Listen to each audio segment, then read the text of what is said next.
I'm delighted to say Sene Naoupu is with us now to talk to us about her career and the retirement announcement. Sene, was there a finality to it when you finally admitted that that was the end? Had it been coming for you for a while? How did that whole thing feel? Well, hey guys, thanks for having me on the show. First of all, I didn't really come on here to talk about retirement, did I? But yeah, it's. I just think it was time to make way for the next gen, and it was such an exciting game at the weekend for 6 of those new players and the whole squad to get bled into the system. And yeah, it's a big year. It's a massive year for women's rugby in general. Next year is a huge year as well, and it's one of those things. It's the women's game's at an inflection point, and you've got to go all in. And for me, at this stage of my life, I've been going all in for about 10 years in that program. Loved every minute, the highs and lows. But you know, I've made a decision that there's other things I also need to go all in, and thankfully it's still involved in the game and the global perspective with international rugby players and some other really exciting pieces of work off the field. So that, yeah, that's why as well. So I'm partly heartbroken, but at the same time I'm excited to move forward into this next phase of my life. Are you just ready for it? Is that how that decision comes in your own head? It's like, okay, now's the time, and you know, it's a remarkable career that you've put together in Ireland in particular, and obviously before that too, but the bit that we're most familiar with. So were you just ready for it? Was it natural in the end? Oh, yes and no. Yes and no. I consulted and spoke to so many peers of mine, and obviously needed a bit of time for myself and my family, and this really strong support network that I've got here in Ireland. I'm really thankful for them, and overseas as well. So I've been fortunate just to have so many perspectives.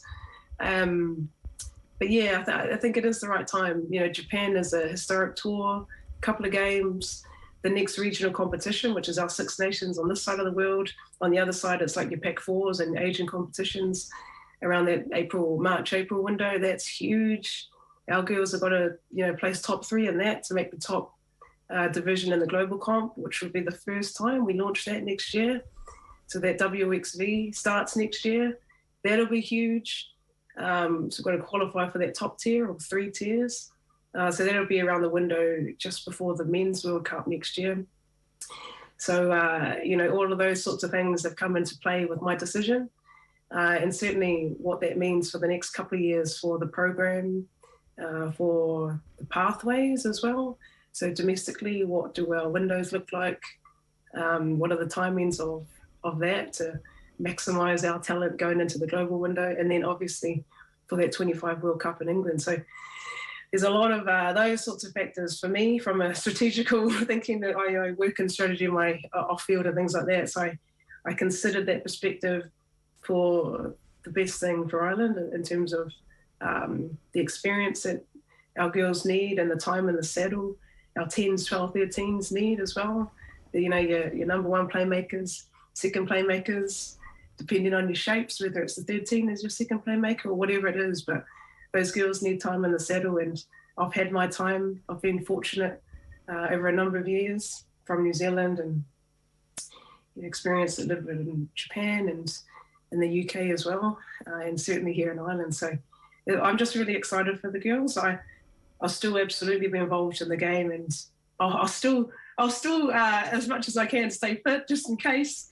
Never say never. I'll always have my boots in the car maybe, but yeah, it really is their time, and it's a super exciting time for the talent in Ireland, because I'll tell you what, there's some talent in some of the rural parts of Ireland as well as your metro urban areas. So it's a massive time. We've just got to capture that talent and nurture them.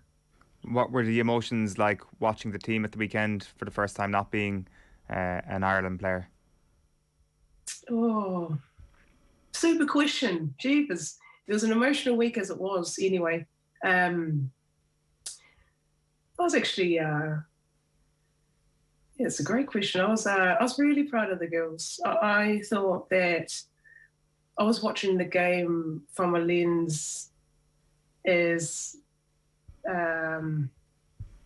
obviously at the time I was officially a former player and that, but yeah, I was just really proud of the girls. I actually just watched that thinking that was some line. Like, you know, I was just really proud of the way that the girls that were able to come back from what they would have termed and what they have termed in the public as a rocky start, and they were able to come back from that and, you know, execute some really, really, really nice set piece tries. I'm pretty big on the KPIs, so it'll be interesting to see what their KPIs are in the games that they have, but certainly from a set piece execution. In one of the thirds of that game, that was 100%. You know, some of their green zone entries weren't bad either.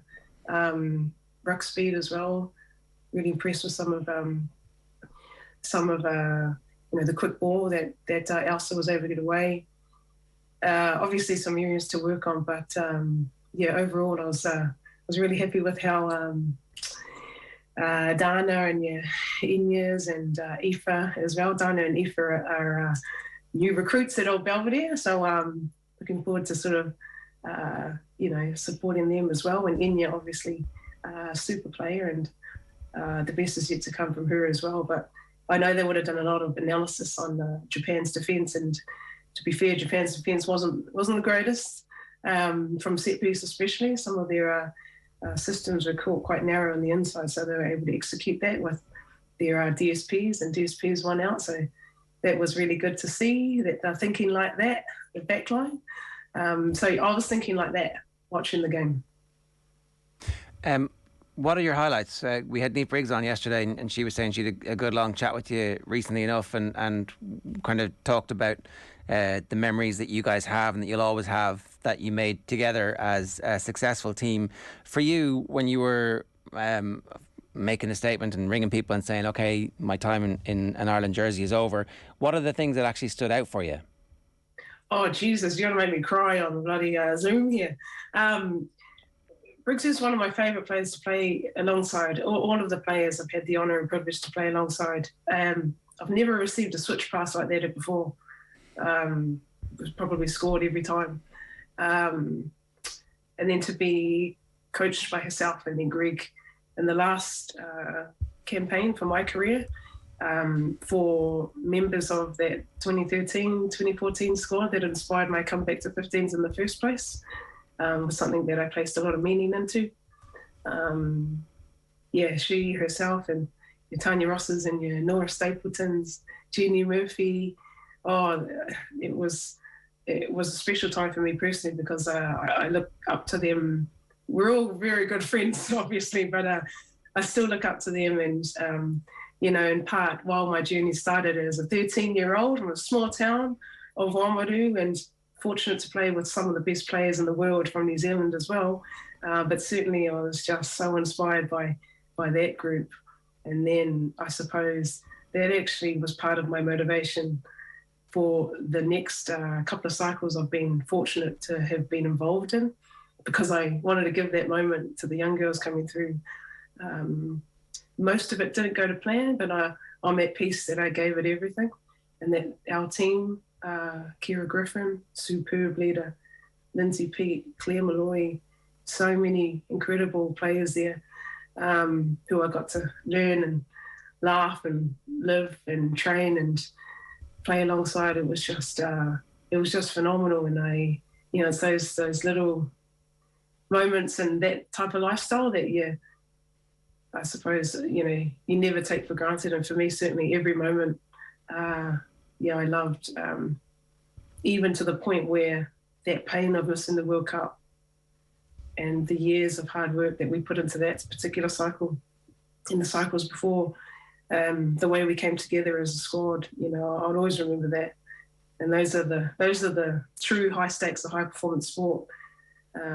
So then now working off the pitch on the global game and with international rugby players, and, you know, part of my piece of work with heading strategic projects and research is around how to support that player journey in and out of rugby. And, you know, from a different lens, you know, it's a really interesting perspective, and how to best support or develop and deliver infrastructure together with the unions and World Rugby and, you know, all of the player associations around the world, for how we can best, you know, truly support the player journey, that in some ways you can anticipate, you know, the high stakes and how to minimize some of the, you know, the impact that could have on mental health and those sorts of things. So it's an interesting journey, pretty holistic here. And sorry to go so deep for 9:30 in the morning. Look, we're all about that. Absolutely. Well, look, it's been a remarkable career, as I said, and we wish you the very best of luck. And that's important work, you know, the support of our athletes is something we talk about this all the time, that like we see the 90 minutes or the 80 minutes depending on the sport, or the 60 minutes if it's club GAA, and we don't really think about the rest of it most of the time as sports fans, but it is definitely important stuff, and we know the impact that a little bit of pre-planning and that your experience when it's shared, and you know, having somebody who's had your experience be at the forefront of helping the unions and the players develop a plan for that into the future can't but be good. So Sene, thanks so much for joining us, and congratulations on a great career. Thank you so much, guys, for having me. Have a good day. Thank you. It's Sene Naoupu there talking to us about her career in an Ireland jersey.